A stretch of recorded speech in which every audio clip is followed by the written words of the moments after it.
लड़कियों के लिए पोशाक योजना, और फिर हमको लगा कि 8वीं तक इसको थोड़ी पढ़ाएंगे, इसको और आगे जाएंगे, और फिर आगे चलने के लिए साइकिल योजना। अब आप सोच लीजिए, लड़की कोई साइकिल चलाती थी, और जब सब लड़की को जब वो 9वीं क्लास में जाने लगी, सब के लिए जो साइकिल योजना कराया, कितनी लड़कियां खुश हुई। और कुछ पुरुष लोग हमारी आलोचना किए कि अभी लड़की को साइकिल दे रहे हैं, अभी रास्ता भर लोग तंग करेगा। हमने कहा कोई किसी को तंग नहीं करेगा, हर परिवार के लोग अपनी लड़कियों को भेजेंगे, हर परिवार में ये पहुंचेगा, कोई किसी को तंग नहीं कर सकता। कहां किसी ने आज तक कोई तंग किया। और लड़कियां कितनी खुश हुई। और उसके बाद जब स्कूल से आती थी तो याद करिएगा, भूलिएगा मत, हम तो आपकी सेवा कर रहे हैं 5 से, तो हमको तो याद है, आप भूलिएगा मत, कोई मत भूलिएगा। किस तरह से लड़कियां जब स्कूल से आती थी, कभी कभी अपने माता को, अपने पिता को लेकर के बाजार भी लेकर के चली जाती थी। क्या स्थिति थी। और जब लड़कियां इतना साइकिल चलाने लगी, अरे तो बड़े शहर पटना में भी लड़की साइकिल नहीं चलाती। हम लोगों ने योजना चलाई, लड़कियां साइकिल चलाने लगी। अब उसके बाद लड़कों ने भी हमसे मांग करना शुरू किया कि हम पर भी ध्यान दीजिए, तो हमने 9 के बाद लड़कों के लिए भी कर दिया। वो गलत बात है, लेकिन लड़कियों की संख्या कितनी कम होती थी स्कूलों में। और अब मालूम है, अब लड़का लड़की लगभग बराबर।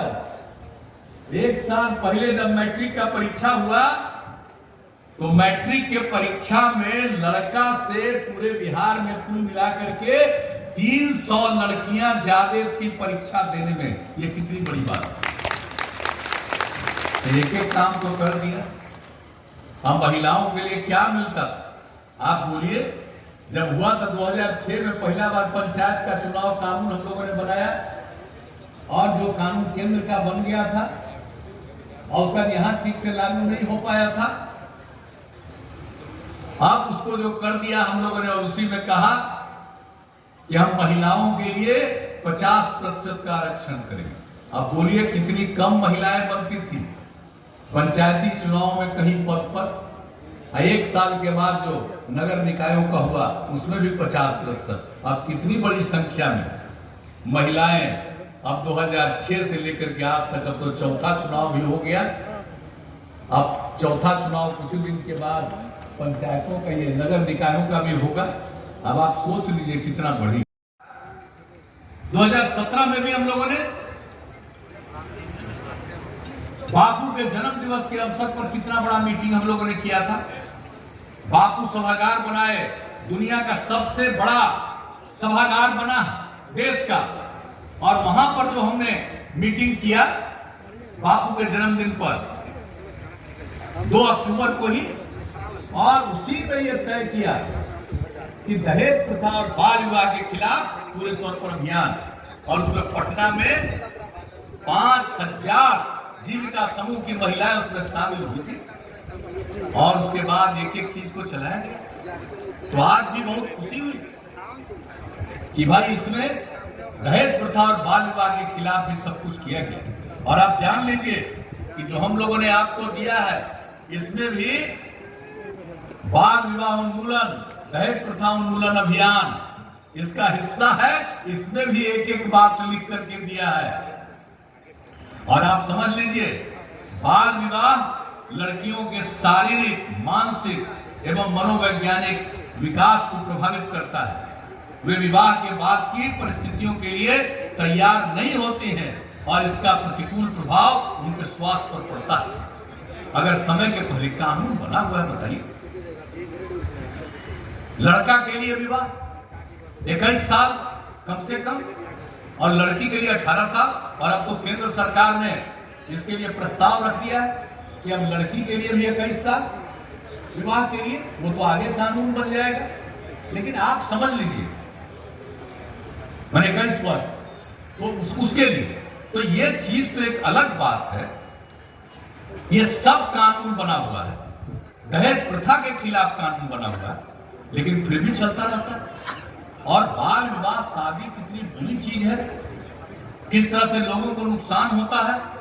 बाल विवाह के बारे में इसमें एक एक चीज लिखवा करके क्या क्या नुकसान होता है। कम उम्र में गर्भ धारण लड़कियों की समस्याओं को कई गुना बढ़ा देता है। अपनी कम उम्र के कारण वे परिवार के निर्णय में अपना पक्ष नहीं रख पाती हैं और गर्भ धारण उनकी मजबूरी हो जाती है। परिणाम स्वरूप ऐसी माताएं अस्वस्थ और कम विकसित शिशु को जन्म देती है। आगे चलकर ये बच्चे बौनेपन एवं मंद बुद्धि के शिकार होते हैं। कम उम्र में शादी करिएगा तो ये सब बौनेपन का भी बच्चा सबसे ज्यादा आप समझ लीजिए, और मंद बुद्धि का देखे है ना इतना ज्यादा हो रहा, सब तो उसमें रखा था। और वो 7-8 घंटा मीटिंग करके एक एक लोगों की राय लिया और कहा कि पूरे तौर पर इस पर चलना चाहिए अभियान। और फिर जब पिछले ही वर्ष में 26 नवंबर को जो हम लोग अभियान चलाते हैं नशा मुक्ति का दिवस को मनाते हैं, और उसी दिन फिर हम लेखकों ने सब लोगों से संकल्प करवाया और एक तरह से फिर शुरू हुआ कि हम लोग फिर इस अभियान को चलाएंगे। क्योंकि अगर इस अभियान में कोई कमी आएगी तो कोई ना कोई तो गड़बड़ करेगा।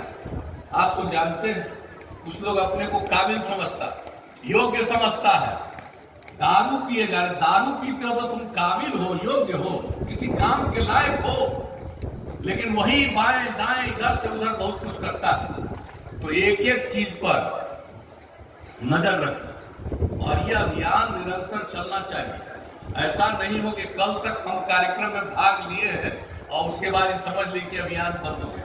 यह अभियान है, जब आप लोगों के बीच में यही कहने आए हैं कि इस चीज को एक दिन के लिए भी नहीं भूलिएगा।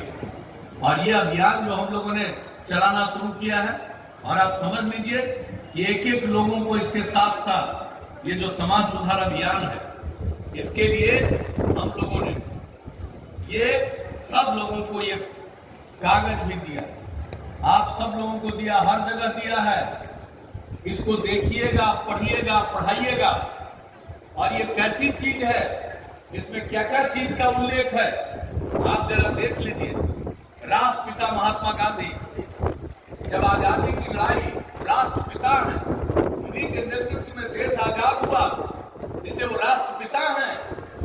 और आजादी की लड़ाई के दौरान भी वो निरंतर सबको कहते थे शराब बुरी चीज है, शराब मत पियो, इसके लिए अभियान चलाते थे। और उनका जो विचार था, वो जो कहते थे, वो भी इस कागज पर हम लोगों ने लिख करके आप लोगों को दिया।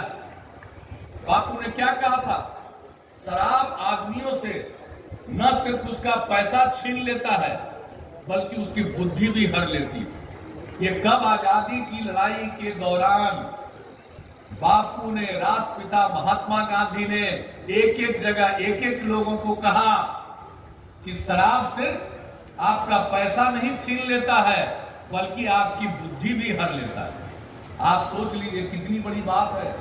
और क्या कहा कि शराब पीने वाला व्यक्ति शराब पीने के पहले इंसान है, अगर शराब पिएगा तो इंसान हैवान हो जाएगा। ये राष्ट्रपिता बापू ने